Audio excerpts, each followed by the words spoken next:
Yes, I very much agree with what Andrea and John said, so I'm not going to repeat what they've said. I think Family Hub's agenda is absolutely crucial. I think someone's mentioned it takes a village to raise a child. We've kind of lost that village in many parts of the country. We've lost that muscle memory of how to parent children collectively, and I think Family Hubs is a brilliant way to try and rebuild that muscle memory of how to be a village raising a child. So I fully support that agenda, and I'll probably the same event will be at lunchtime. But I suppose I want to take a bit of a different tack, really, instead of repeating what others have said. And I want to pick up on something Andrea said about mothers. So Andrea mentioned that human babies are unique in how helpless and undeveloped they are when they're born, because their heads have to be so big for our brains, and they have to get out at a point when they still can. But that means human mothers are also unique. Nurturing a baby takes an enormous amount of self-sacrifice from a mother's point of view.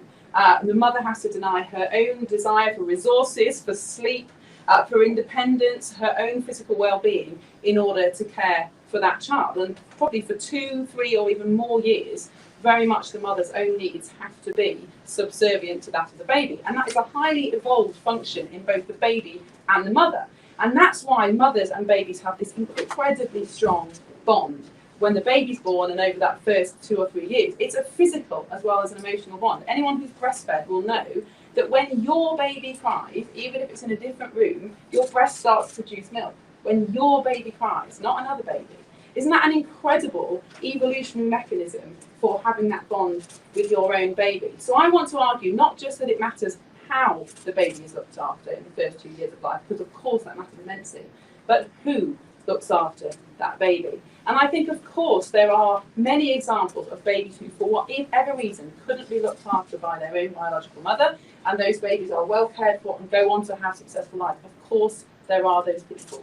But in the vast majority of the time, for the vast majority of the society, mum is the best person for all sorts of biological reasons to look after the baby. And I think sometimes we've been quite political about this. It wouldn't have been controversial to say this 25 years ago, perhaps now. But we've got caught up in this kind of feminist agenda that says that motherhood is secondary to going out to work, to having a career, to having some sort of status in society that depends on your value from GDP. But actually, it is a biological fact. You know, mums are the best people to look after their babies for very good reasons. So my question is, how can we enable more mums to have the choice to look after their baby themselves and be supported more of the time? And I think at the moment, many mums face an impossible choice. We have this total policy gap between 6 months, when most people's maternity pay runs out, and 3 years when childcare vouchers start. It's just a gap. What do? Do you live in poverty for 2.5 years? Do you go out to work but spend the vast majority of your income on very expensive, because it has to be low ratio childcare, essentially putting your child in the care of strangers in, some nurseries are great, some are more like holding rooms. The sacrifice for a mother at that point is absolutely enormous, but most mums have no choice. And let's remember that whilst it's brilliant that women can have careers now, and I, for one, welcome that, it's an amazing opportunity, most women don't have careers, they have jobs.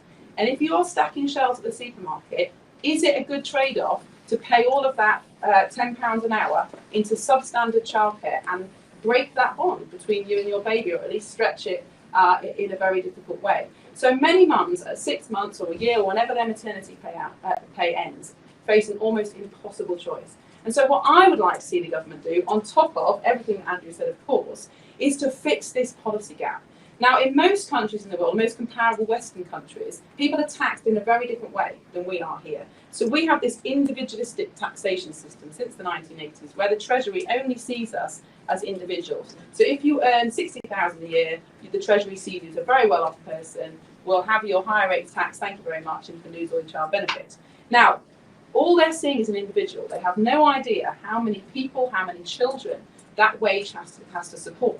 And so you end up with these huge inequalities in tax. So let's say in House A, you've got a couple with no children, both earning £49,000 a year. They're both on the basic rates of tax, and they keep the vast majority of their income. Their combined gross income is £98,000 a year.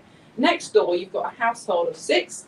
Dad works, mum doesn't, because it doesn't make sense for her to go back to work because the cost of childcare would be so much. Dad earns £53,000 a year. He pays a higher rate of tax, he loses his child benefit, they lose all sorts of other benefits, and they may get some benefits back but the effective marginal tax rate on that, because every time you earn £1 more, you lose so much back, is just phenomenal.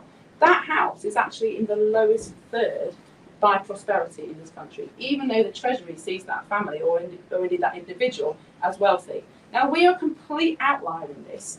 Other countries, Germany, France, Canada, the US, tax people as households or families, or they have some shared tax allowances, or they have allowances for each child.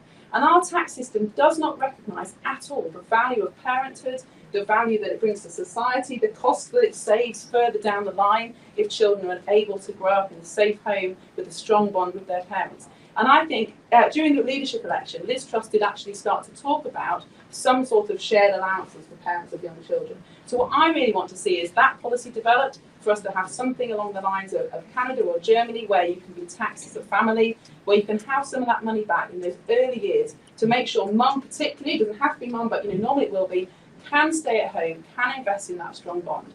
And when I say stay at home, I think that, we all know what that means, stay at home mum. But when I was a stay at home mum, I was out the house as much as possible. I think what keeps you going as a young mum of tiny babies is seeing other mums, grandparents, going to baby groups. And I think that's something that the Start for Life offer, the family hubs, and hopefully start to kickstart again, so that when we do have more mums able to not work before their child is 3,